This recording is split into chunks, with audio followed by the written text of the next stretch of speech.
Bharatiya Janata party में हर वर्ग, हर जात, हर धर्म का स्वागत है और हर धर्म लोग, हर जात के लोग आगे बढ़ रहे हैं। हम जैसे छोटे से कार्यकर्ता धोबी समाज में मैं बिलोंग करता हूँ, हमारी संख्या भी कम है, मगर आप जानिए कि इतिहास 70 के दशक में आज़ादी के बाद अगर कोई बनाया है MLC विधान परिषद सदस्य उत्तर प्रदेश में धोबी समाज का बेटा को, तो सुरेंद्र चौधरी को बनाया। यही विरोधी पार्टी कहते थे, हम लोगों को चिढ़ाते थे कि रामलला हम आएंगे, मंदिर वहीं बनाएंगे, डेट नहीं बताएंगे, ये हमको कहते थे। आज हम इनको बताते हैं, रामलला हम आएंगे, मंदिर वहीं बनाएंगे, डेट भी बताएंगे, स्नान भी कराएंगे, दर्शन भी कराएंगे, अगरबत्ती भी जलवाएंगे, पूजा भी करवाएंगे और वहीं से जहाज पकड़वा के एयरपोर्ट से आपको घर तक छोड़ेंगे। नमस्कार दोस्तों, स्वागत है आप सभी का पब्लिक व्यूज इंडिया में। उत्तर प्रदेश में चुनावी बिगुल बज चुका है और अब सभी राजनीतिक पार्टियां चुनावी मैदान में हैं और हर कोई अपनी जोर आजमाइशों में लगा है। ऐसे में आज हमारे साथ मौजूद हैं श्री सुरेंद्र चौधरी जी, MLC हैं उत्तर प्रदेश से, कद्दावर नेता हैं भाजपा के। बात करेंगे, समझेंगे कि इस वक्त राजनीतिक जनगणना जो हो रही है वहाँ पे क्या है। सर, सबसे बड़ी जो मुद्दा है अभी जो चल रहा है यूपी का, उसमें जो मायावती जी हैं, अखिलेश जी हैं, उनकी पार्टी जो है लगातार ब्राह्मण वोटों को साध रही है। क्या लगता है कि अब इनका झुकाव ब्राह्मण वोटों की तरफ क्यों आ रहा है? देखिए, मैं पहली बात यह कहूँगा कि भारतीय जनता पार्टी 2017 में चुनाव लड़ी थी और मायावती जो सपना देख रहे हैं और अखिलेश जी जो सपना देख रहे हैं और जो उस समय कांग्रेस के पप्पू जी थे, सोनिया के पुत्र राहुल गांधी जी, ये तीनों लोग सपना देखे थे। इन्होंने इकट्ठा होकर भारतीय जनता पार्टी के सोचा कि मैं इनको हरा के मैं सरकार बनाऊंगा। आपने 17 में देखा, तीनों लोग इकट्ठा होकर कहीं कुछ नहीं कर पाए। 2017 में पूर्ण बहुमत की सरकार भारतीय जनता पार्टी के बनी। अब आ जाइए, बेगम तो 5 वर्ष होने जा रहे हैं, 4.5 वर्ष कुछ महीना हो चुके हैं। 2022 में पुनः उत्तर प्रदेश का फिर से चुनाव होने जा रहा। अब इसमें लोगों का दावा है कि मैं सरकार, मैं सरकार, मैं सरकार। मैं तो अखिलेश यादव जी से यह कहना चाहूँगा कि उन्होंने एक दिन सो रहे थे और गहरी निद्रा में सो गए और वो सपना कहीं देख रहे थे। सपना देखने के बाद उनके पास मीडिया बाइट लेने पहुंची तो उन्होंने अपने मुखार बिंदुओं से यह कहा कि 2017 में मैंने 400 पार या 400 तक मैं सीट पा जाऊंगा। अब बताओ भाई, अगर इतना बड़ा सपना देखने वाला व्यक्ति अगर 400 सीट, 403 है ही उत्तर प्रदेश में सीट, और 400 जब यही पा जा रहे हैं तो बाकी के किसी कोई मतलब नहीं, तो मान ले अपने आप के हम सरकार बना लेंगे। अब मायावती जो ब्राह्मण ट्रम्प खेल रही हैं, शायद वो भूल गई हैं। मायावती की जो जमीर था वो खत्म हो चुका। मानवर कांसीराम थे चलाए, मायावती ने जो धन उगाही करके तमाम चीज़ों पर सरकार बनाई थी। अब वो ट्रम्प खेलने सतीश मिश्रा को लेकर, जो कि कहीं कोई माने नहीं रखता है। भारतीय जनता पार्टी के साथ ब्राह्मण पूरे मन से, मन योग से भारतीय जनता पार्टी के साथ है। लेकिन आपको नहीं लगता कि कहीं ना कहीं अंदरूनी तौर पे कहीं ना कहीं मजबूर है या नाराज है भारतीय जनता पार्टी से ब्राह्मण, क्योंकि प्रबुद्ध सम्मेलन तो इन्होंने कर लिया ना अपना। अभी आपने देखा, चाहे ब्लॉक प्रमुख की बात रही हो, चाहे जिला पंचायत अध्यक्ष की बात रहे, निश्चित तौर पर भारतीय जनता पार्टी के निर्विरोध हुए हैं। तमाम ब्लॉक प्रमुख, तमाम हमारे जिला पंचायत अध्यक्ष हुए हैं। तो कहाँ जनता नाराज है? ये तो नेता हैं, बरगलाए हुए हैं, नाराज बताते का हमको तो नहीं लगता है। एक उत्तर प्रदेश में 4-4, 5-5 साल बीत जाते थे। इसके पहले की जो सरकारें थी, तमाम अपराधी प्रवृत्त व्यक्ति यहीं पे ठहरा करते थे, चाहे मुख्तार अंसारी हो, चाहे अतीक अहमद हो, तमाम हिंदू मुस्लिम कोई भी रहा हो, विजय मिश्रा से लेकर दिलीप मिश्रा, तमाम लोग हैं इस उत्तर प्रदेश में अपराधी प्रवृत्त व्यक्ति थे। उत्तर प्रदेश में बाबा जी की सरकार, राधे केशव जी की सरकार, मोदी जी की सरकार आई। किसी की हैसियत, ताकत अन्य पार्टियों में नहीं थी कि अपराधियों के घर पे बुलडोजर चलना। इनका ऊपर बुलडोजर भी चला, इनकी ज़मीन भी सरकार ले गई। और जो अपराधी प्रवृत्ति के व्यक्ति थे यहाँ पे उत्तर प्रदेश में, या तो जेल के सलाखे पे, या तो इनकाउंटर हुआ, या तो उत्तर प्रदेश छोड़ के भाग गए। आपने बुलडोजर की बात की, अखिलेश यादव ने कुछ दिन पहले बयान दिया था कि कुछ तो ऐसे मकान इनके भी होंगे जिन पे बुलडोजर हम भी चलाएंगे। वो समय समय की बात है, अगर उनको लगता है तो चलेगा। मगर हमारे यहाँ भारतीय जनता पार्टी में आप देखिएगा, 4-4.5 साल की सरकार हमारी है, एक भी कोई दंगा बता दे, एक भी कोई घोटाला बता दे, एक भी कहीं सरेआम हत्या कत्ल बता दे। अब वो अलग बात है कि घर में कोई भाई को कोई गोली मार दे, तो इसमें आप भी क्या करेंगे? कोई भी नहीं कर सकता है। जब हम जानेंगे तब तो करेंगे। सरकार हमारी कानून व्यवस्था बहुत दुरुस्त है, चुस्त है, दुरुस्त है, किसी प्रकार के कहीं कोई दिक्कत नहीं है। तमाम अभी आपने देखा है, चाहे माध्यमिक शिक्षा चयन बोर्ड, चाहे लोक सेवा आयोग रहा, चाहे अधीनस्थ सेवा चयन बोर्ड रहा, चाहे पीएससी की भर्ती, चाहे पुलिस भर्ती, निष्पक्ष पूर्वक से नौजवान को रोजगार भी दिया जा रहा है 4-4 लाख, कहीं से कोई दिक्कत ही नहीं है। तो अखिलेश की साइकिल यात्रा भाजपा पे भारी नहीं पड़ेगी? अखिलेश यादव जी का जो मैं गठबंधन बता रहा था इनका, तीनों लोगों का, तब वो कुछ नहीं कर पाए। हाथी आराम कर गई, पंजा टूट गया, साइकिल पंचर हो गए, दोनों पहिया पंचर हो गया, कोई बैठने वाले नहीं। ये अपना परिवार नहीं संभाल पा रहे हैं, ये बाप बेटे लड़ रहे हैं, चाचा भतीजा लड़ाई कर रहे हैं, तो प्रदेश की बात कहाँ करते हैं। भारतीय जनता पार्टी किसी परिवार की पार्टी नहीं है, भारतीय जनता पार्टी सबकी पार्टी है।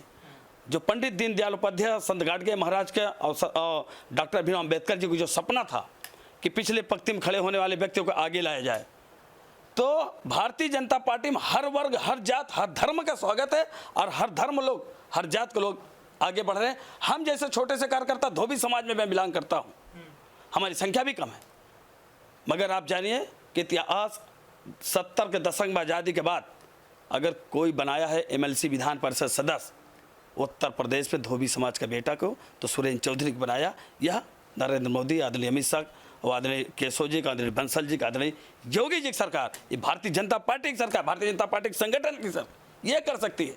लेकिन ओवैसी आ रहे हैं और वो कह रहे हैं इंशाल्लाह हम योगी जी को CM नहीं बनने देंगे, तो फिर उसको कैसे काउंटर? देखें, ओवैसी तो उनका कोई मतलब नहीं है, ठीक बात है, लोग अच्छे से उनको सुनते हैं और उनका जो राग है फालतू बतियाना, उसमें हम लोग बहस नहीं करते हैं। ओवैसी का अपना काम है, मगर मैं जानता हूँ ओवैसी की हैसियत ताकत नहीं कि भारतीय जनता पार्टी को रोक लेंगे, ना वो कभी कुछ कर पाएंगे। बस जो उनका काम है वो स्वतः नहीं करेंगे। तो मुस्लिम चेहरा चाहते हैं CM पद पे? अब मुस्लिम चेहरा तो काहे नहीं बनवा देते, अखिलेश यादव भी तो थे सरकार में, काहे नहीं बना दिया, आजम को बना देते, काहे समाजवादी पार्टी में केवल यादव ही मुख्यमंत्री बनता। इसमें तो पद्धति है ना कि आदरणीय मुलायम सिंह मरने के बाद अखिलेश यादव बनेंगे, बहन मायावती मरने के बाद फलाने बनेंगे, कांग्रेस सोनिया जी के मरने के बाद राहुल जी बनेंगे। हमारे यहाँ तो नहीं तय है ना, बनवा देना, क्यों नहीं बनवा देते।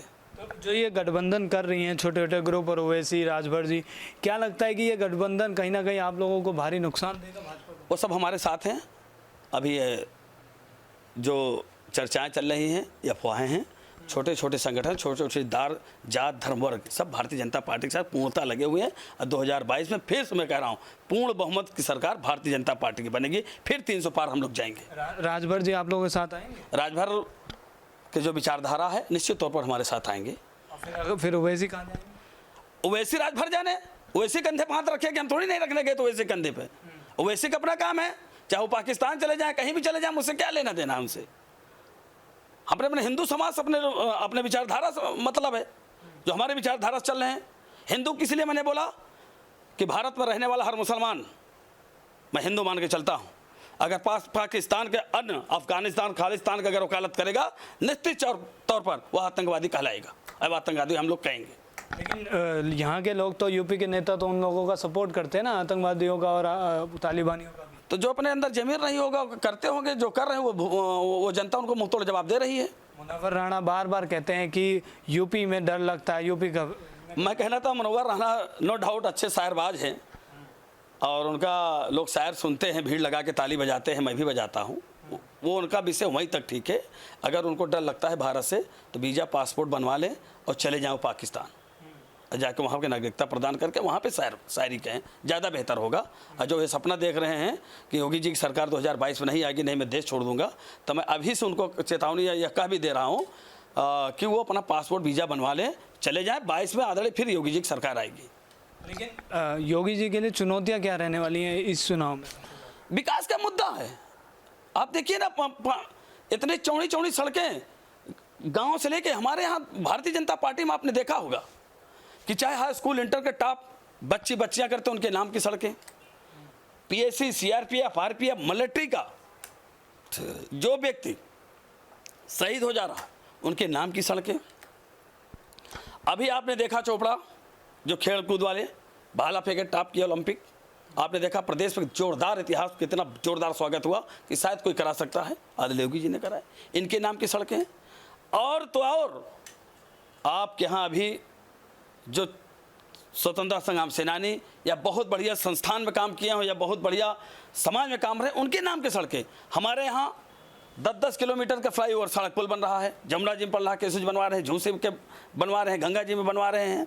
तमाम फ्लाईओवर, तमाम मुल्क के हाई कोर्ट, रामबाग, कताई मिल, मवामा और आपका बघाड़ा, मतलब कहने का मतलब इतना गिना दे कि विकास के मुद्दे कोई आपसे बहस कर ही नहीं सकता।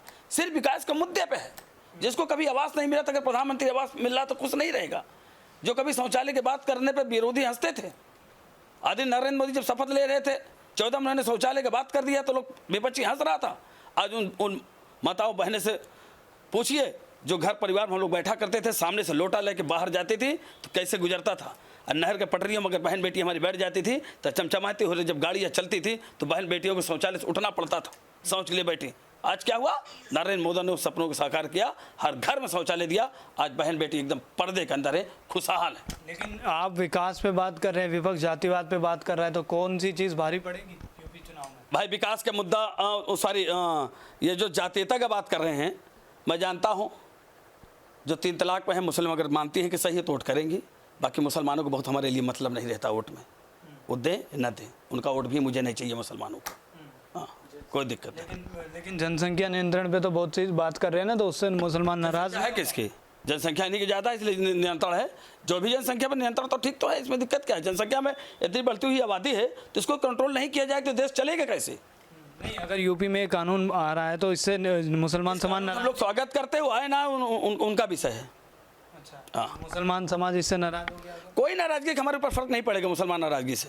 अच्छा, हाँ, भारतीय जनता पार्टी ये मांग चलती है, सबका साथ, सबका विकास, सबका प्रयास, सबका साथ लेके चले। एक आखिरी और अहम सवाल, जहाँ से आप आते हैं सोराव से, वहाँ पे कैसा गणना है, कैसी वहाँ राजनीतिक माहौल है?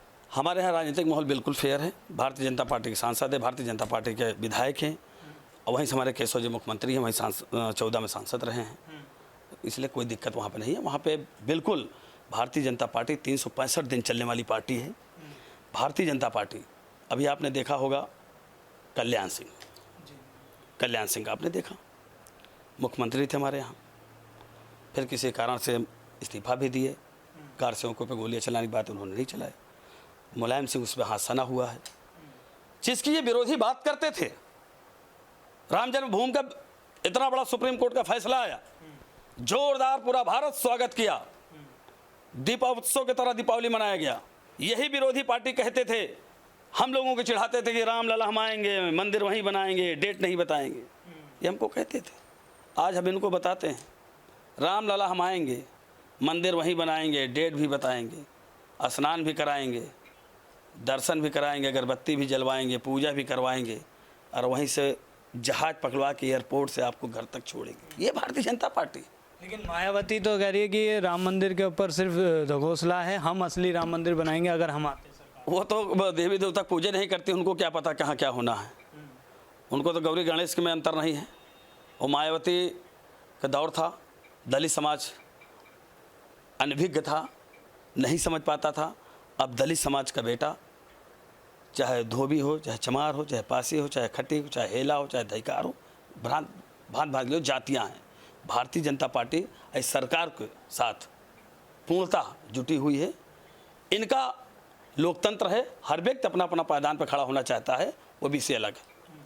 कल्याण सिंह जी की आपने एक बात की, उनसे जुड़ा एक आखिरी सवाल आपसे ले लूँगा कि अखिलेश यादव और मुलायम सिंह से काफ़ी सरोकार रखते थे कल्याण सिंह जी, उन्होंने उनके अंतिम यात्रा तक भी नहीं गए। अब वो कैसे जाएंगे? मंदिर विरोधी आदमी हैं समाजवादी पार्टी के लोग, कहाँ से चले जाएंगे? उन और हमारे कार सेवकों के ऊपर गोली चलाए, वो दिन भूल गए हैं क्या? क्यों चले जाएंगे? भाई हम तो बधाई देंगे, चलो मायावती गई हैं, बधाई के पात्र हैं। मानवीय विचारधारा, मानवता है, जाना चाहिए, हर व्यक्ति को जाना चाहिए।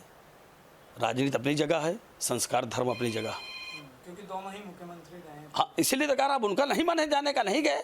वो अपने आप को साबित कर दिया कि मैं विरोधी हूँ मंदिर का। आकार सेवकों को उन्होंने स्वीकार किया कि हमने गोली चलाए।